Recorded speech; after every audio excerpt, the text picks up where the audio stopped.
When I started Microsoft, I didn't think of it as all that risky. I mean, I was so excited about what we were doing. It's true I could have gone bankrupt, but you know, I had a set of skills that were highly employable, and in fact, my parents were still willing to let me go back to Harvard and finish my education if I wanted to.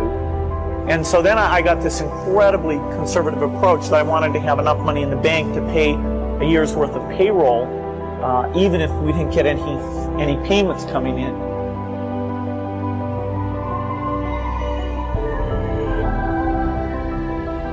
One of my biggest memories of Harvard came in January 1975 when I made a call from Courier House to a company in Albuquerque, New Mexico that had begun making the world's first personal computer.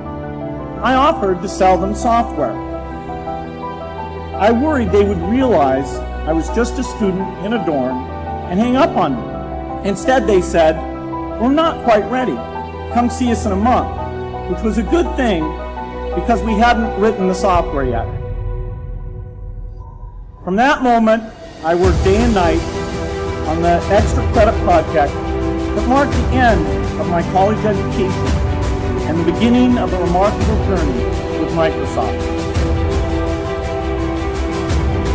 If you're going to start a company, it takes so much energy that it better overcome your feeling of risk. I don't think that you necessarily, if you're going to start a company, should do it at the start of your career. I think there's a lot to be said for working for a company, learning how they do things. When people are first skeptical and they think, "Oh, this kid doesn't know anything," then when you show them you've really got a good product and you know something, they actually tend to go overboard and they think, "Whoa, they know a lot. Let's really do an incredible amount with these people." So our youth, at least in this country, was a huge asset for us once we reached a certain threshold. Those problems that come with starting the firm, you better think of those as part of the pleasure, part of the challenge that is part of the excitement.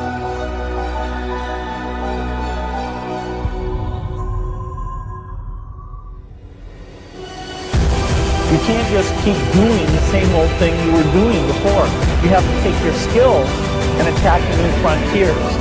In the business of technology, you have to think about what are you missing, what is the research or customer feedback that you should be paying more attention to, and how do you keep that pace of innovation very, very high? How do you make sure you're hiring the very best people? And that kind of focus has helped drive us forward through all the milestones the company has had. You've got to enjoy what you do every day. And for me, that's working with very smart people. It's working on new problems. Every time we think, hey, we've had a little bit of success, we're pretty careful not to dwell on it too much because the bar gets raised. People's expectations of the products, we've always got customer feedback telling us that machines are too complicated, they're not natural enough.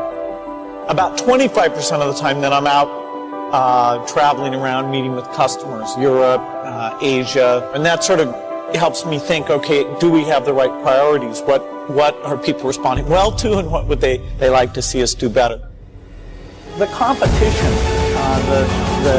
the breakthroughs, the research, but the computer industry, in particular software, I think is the most exciting, and I think I have the best job in that business. You all have a chance to innovate. If you're thinking about your innovation, of course, you should go after any market you think is interested in, but a little bit you can also think, okay, does this innovation apply to those most in need?